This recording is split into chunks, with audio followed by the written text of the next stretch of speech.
Je pense que oui, je pense que de naissance, on aime tous le Cameroun un tout petit peu chacun à sa façon. Je crois que le plus important, c'est ça, c'est que je ne crois pas qu'il existe un Camerounais qui a un projet négatif pour le Cameroun. Je crois qu'à un moment donné, les intérêts individuels peuvent parfois être très, très, très mis au-dessus de l'intérêt général, mais profondément, je peux dire que Martinez, pour les raisons de son travail, pour ce qu'il faisait, pour ce qu'il disait, pour ce qui sont les faits, je pense personnellement que oui, je crois qu'il est un des millions des Valsero qui existent au Cameroun.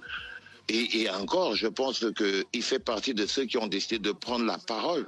Il y a beaucoup de journalistes au Cameroun. Il y a des tonnes et des tonnes de journalistes et qui choisissent très bien les sujets sur lesquels ils doivent s'attarder. Et Martinez avait le courage de mettre le doigt sur des sujets, ce qu'on pourrait appeler des sujets qui fâchent. Suivais-tu régulièrement ces enquêtes?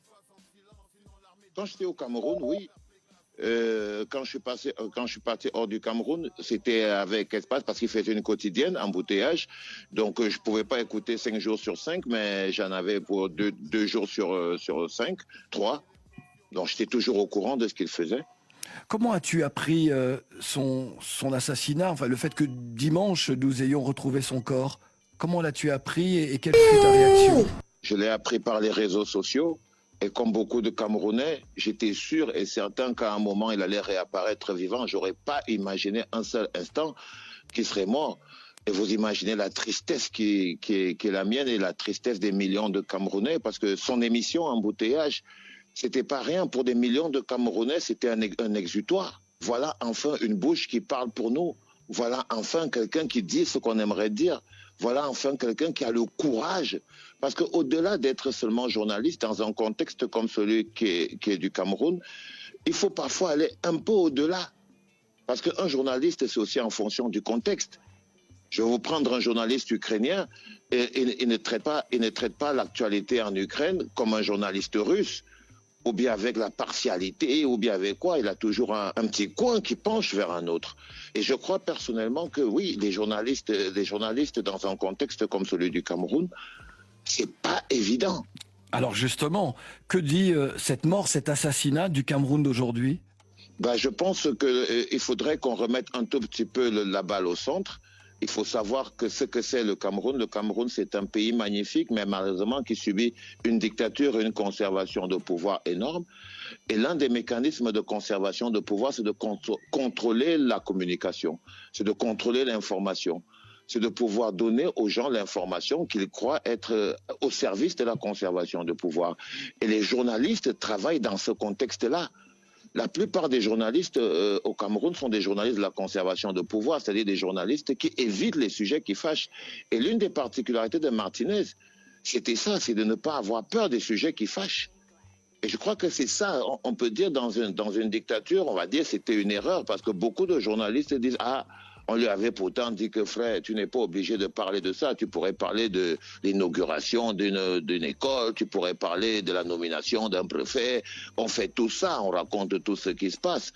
Mais dans un contexte comme celui-là, être un journaliste qui fait des enquêtes, c'est déjà un risque de décider d'être un journaliste qui fait des enquêtes. Ça veut dire se mettre en danger. Et Martinez, il est allé jusque-là, c'est-à-dire qu'il a réussi à être un journaliste d'investigation dans un contexte de dictature et de violence. Tu parles de dictature et d'autres Camerounais, d'autres citoyens camerounais pourraient dire non, notre pays est une démocratie, cela n'empêcherait pas un camp ou un autre de dénoncer les crimes de journalistes ou de communicateurs, comme on dit au pays. Je crois justement que c'est un peu à ça qu'on est arrivé aujourd'hui. Les gens réussissent aujourd'hui, les gens comprennent que être journaliste, c'est une chose, faire partie d'un bord politique, c'est une autre, faire partie d'un courant, c'est une autre, mais une mort atroce, inutile, quel que soit le bord où on se trouve, on se doit de se lever pour dire c'est pas normal. Ça aurait été autre chose qu'un journaliste, que l'indignation aurait été pareille, mais Martinez, ce n'était pas qu'un simple journaliste. C'était quelqu'un en qui la population faisait confiance et il le démontrait en étant des millions à le suivre tous les jours. Il faisait partie de la vie des Camerounais. C'est un peu comme si tu te levais un matin et on te disait hey, « tiens, Poujadas a été kidnappé » et puis après il a été assassiné. Ce serait le tollé général. On ne serait pas en train de dire est-ce que c'est un journaliste de droite ou de gauche ou de... Il a écrit son nom dans l'histoire de la communication dans votre pays. Et c'est pareil pour Martinez. C'est-à-dire c'est pas une histoire de bord. Le travail sur lequel il travaillait, la dernière enquête qui est très liée à sa disparition, ce n'était pas une enquête pour défendre un parti politique. C'était une enquête qui concernait l'intérêt général.